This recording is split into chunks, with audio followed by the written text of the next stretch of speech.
నిజామాబాద్ జిల్లాలో ఒక దొంగతనం జరిగింది. ఇంట్లో ఉన్న బంగారం డబ్బులతో దొంగ ఉడాయించాడు.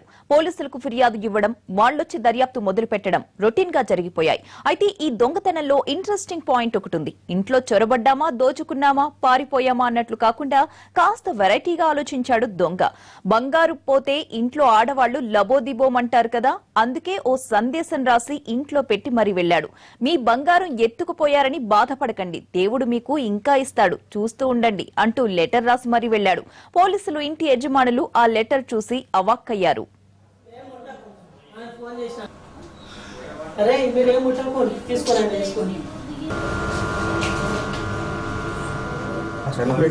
నిజామాబాద్ హమాలావాడి ప్రాంతానికి చెందిన భాస్కర్ కుటుంబం ఇంటికి తాళం వేసి బోర్గం గ్రామానికి వెళ్లింది.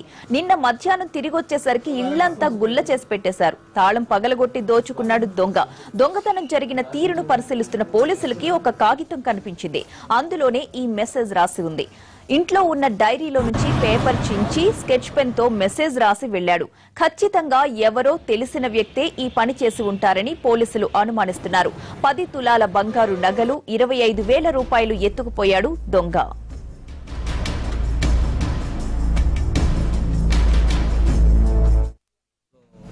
చూసుకొని రాత్రి దొంగలు పడ్డారు. ఇంట్లో 13.5 తులాల బంగారము, 20 తులాల వెండి, 28,000 నగదు అమౌంట్ మొత్తం చోరీ చేసిండు. అదే కాకుండా పేపర్పై ఈ బంగారము మేమే తీసుకుంటున్నాం పేపర్పై రాసి పెట్టిపోయింది.